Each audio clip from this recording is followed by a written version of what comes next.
breaking news as we come on the air. Dozens have been arrested, including a former NBA star, an NBA head coach who was coaching the game just last night. The FBI sweeping in, they say, busting a major gambling scandal, arresting more than 30 current and former players, coaches, and alleged mobsters from 4 mafia families. What they're accused of doing, using high-tech devices, including an X-ray poker table that could read the cards face down. Tonight, authorities say stealing millions. Also breaking tonight, the growing outrage over the demolition of the White House. Tonight, the before and after images right here showing the east wing of the White House then and now completely gone. The president had said his $300 million ballroom would not affect the integrity of the White House. Tonight, the White House is asked, why were the American people not told the entire East Wing was being demolished? And all of this amid the government shutdown, day 23 tonight. More than 500,000 federal workers about to miss their first full paycheck.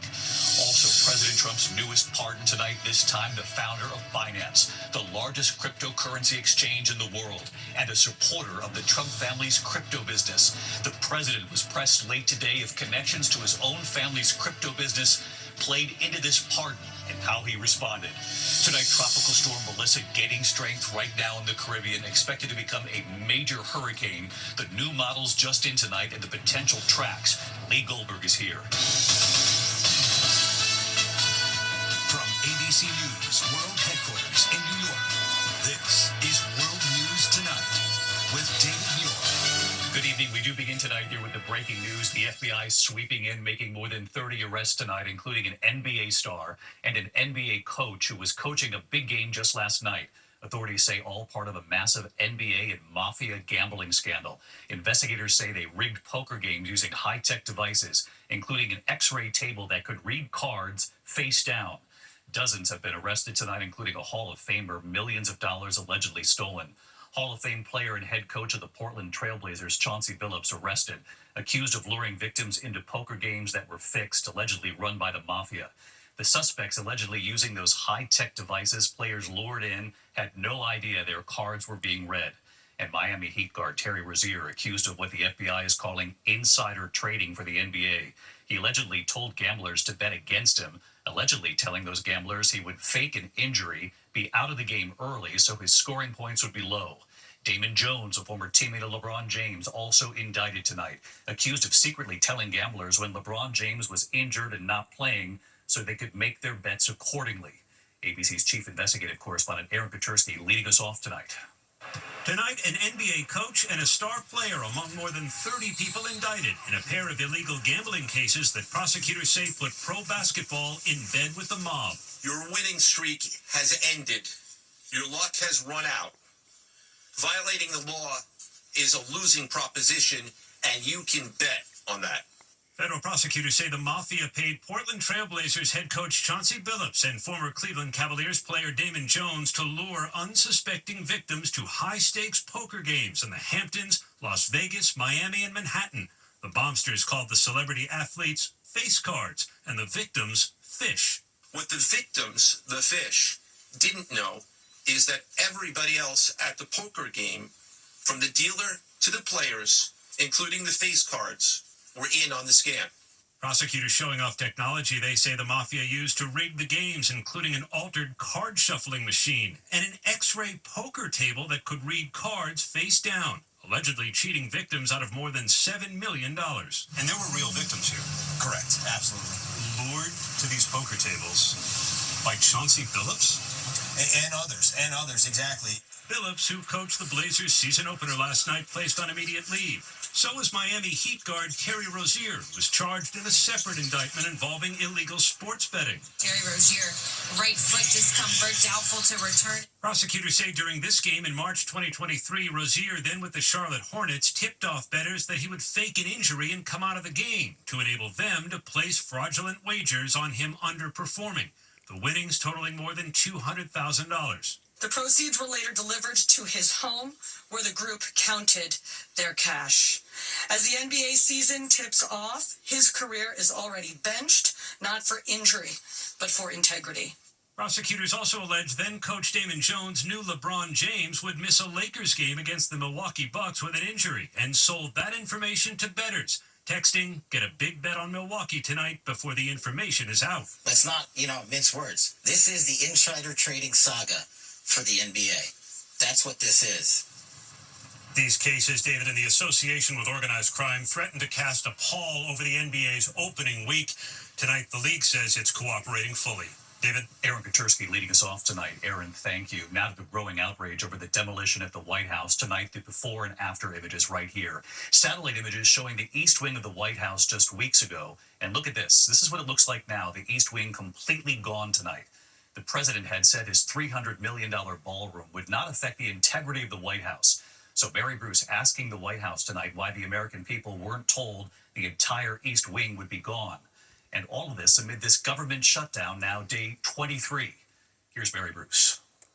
Tonight, the stark images where the east wing of the White House once stood, now just a pile of rubble, demolished to make way for President Trump's ballroom, which Trump once said would cost $250 million, and now says will run some $300 million. Satellite images show the dramatic transformation. This was the White House complex less than a month ago, and here it is today. President Trump once claimed the ballroom wouldn't interfere with the White House itself. It won't interfere with the current building. It'll be near it, but not touching it, and pays total respect to the existing building, which I'm the biggest fan of. Today, I asked the White House why, once they realized the entire East Wing would have to go, they didn't tell the American people. This is the People's House. Why not inform the public of that change and when it was decided that the East Wing would have to be demolished? Look, again, with any construction project, changes come. If you look at the renderings, it's very clear the East Wing was going to be modernized. Well, again, the plans changed when the president heard counsel from the architects and the construction companies. The White House still has not submitted plans to the National Capital Planning Commission, and the National Trust for Historic Preservation says they're deeply concerned that the planned 90,000 square foot ballroom will overwhelm the White House itself. This was how it looked earlier this week, and here's a rendering of what it will be, the ballroom dwarfing the other buildings. The president says it will be wholly paid for with private donations and his own money. And how much specifically are you donating to it personally? How much am I donating? Yes. I won't be able to tell you until I finish, but I'll donate whatever's needed, I'll tell you that. All of this playing out in the middle of the government shutdown, now day 23. Tomorrow, more than 500,000 federal workers are set to miss their first full paycheck. Food banks across the country, from New Orleans to Salt Lake City, already seeing longer lines, as over 40 million Americans who rely on the federal food assistance program SNAP, many of them in red states, could lose their benefits in just days. The president still refusing to negotiate with Democrats who want to repeal Medicaid cuts and extend Obamacare subsidies to prevent some 20 million Americans from soon seeing their health insurance premiums skyrocket. The president is now plowing ahead with his $300 million ballroom. It comes after he already made changes to the Rose Garden, paving over the grass there to create a patio.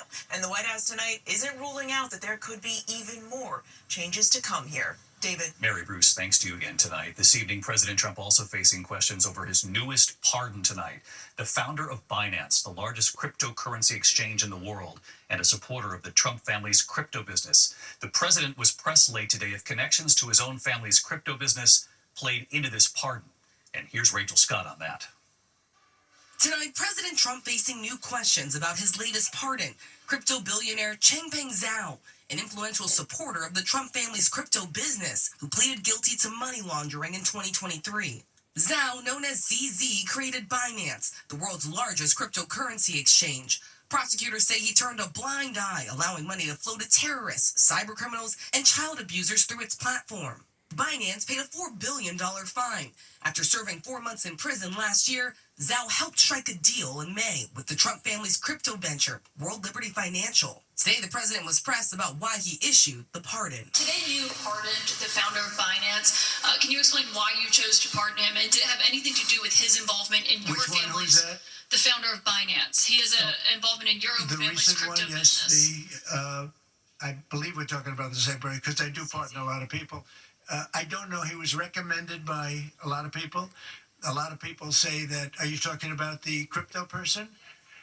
A lot of people say that he wasn't guilty of anything. He served 4 months in jail, and they say that he was not guilty of anything. That what he did, well, you don't know much about crypto. You know nothing about nothing. You fake news. But let me just tell you that he was somebody that, as I was told, I don't know him. I don't believe I've ever met him. But I've been told by a lot of support. He had a lot of support. And they said that what he did is not even a crime. David, and tonight, President Trump continuing to face questions about Zhao and his ties to the Trump family's crypto ventures. Tonight, the White House is defending this move. Press Secretary Caroline Leavitt saying the president is within his constitutional authority, David. Rachel Scott at the White House as well. Rachel, thank you. Tonight, the truck driver charged in a deadly chain reaction crash in Southern California. This case is now at the center of a new battle over illegal immigration in the U.S. The driver is accused of driving under the influence. Authorities also say he was in this country illegally. Here's Matt Gutman. Tonight, this dash cam video of a chain reaction crash that left 3 people dead on a California highway, now at the center of an investigation and the debate over immigration. The driver behind the wheel of a tractor trailer facing charges of vehicular manslaughter while intoxicated for causing that horrific crash on the 10 freeway east of Los Angeles. 21-year-old Jashanpreet Singh of India was driving with a valid California commercial license, but ICE officials say he was in the country illegally. It comes months after another deadly crash in Florida. The Department of Homeland Security says this driver, also with a California commercial driver's license and in the country illegally, allegedly made a reckless U-turn on the Florida Turnpike, causing a crash that also killed 3 people. California officials say that driver in Florida had a work permit at the time he was issued a license. Tonight, this latest crash in California is under federal investigation. Among the victims killed, a high school basketball coach and his wife. And tonight, the White House weighing in. These tragedies are following a disturbing pattern of these criminal illegal aliens being issued commercial vehicle licenses. And so, yes, the Department of Transportation is absolutely cracking down on that. And David, Florida's Attorney General now asking the Supreme Court to prevent states like California from issuing commercial driver's licenses to people in the country illegally. They're saying it's a matter of public safety. David. Matt Gutman with us tonight reporting. Matt, thank you. Now to Tropical Storm Melissa gaining strength in the Caribbean at this hour, expected to become a major hurricane within days. The new models just in tonight, the potential tracks of this storm. Let's get right to Chief Meteorologist Lee Goldberg from WABC here in New York. Hi, Lee. Hey, David. Melissa barely moving, poised to just wait patiently for atmospheric conditions to get better, for it to intensify. That happens over the weekend, goes to a Cat 1, then rapidly intensifies to a Cat 4 and parallels the south coast of Jamaica and batters the island for days. Watches are up for parts of Haiti and over to Jamaica. It's a multi-day event with flooding rains, mudslide possible, and destructive winds. And then it moves over Cuba and out in the Atlantic midweek next week. Thankfully, the trend closer to the U.S. coast has stopped. David? Okay, Lee Goldberg back with us. Thanks, Lee. Here in New York City tonight, the heated race for mayor, outgoing Mayor Eric Adams now endorsing Andrew Cuomo tonight, and a fiery debate opens between Cuomo and Zoran Mamdani, the assemblyman and self-described Democratic Socialist, over experience. Here's Matt Rivers on that tonight. New York Mayor Eric Adams, whose popularity plunged when he sought and received a pardon from President Trump, today endorsing former Governor Andrew Cuomo to take his place. The mayor put his own ambition aside because he cares more about New York City. Overnight, Cuomo, decidedly an underdog, clashing on the debate stage with Democratic nominee Zoran Mamdani, a 34-year-old assemblyman and self-described Democratic Socialist. You have never had a job. You've never accomplished anything.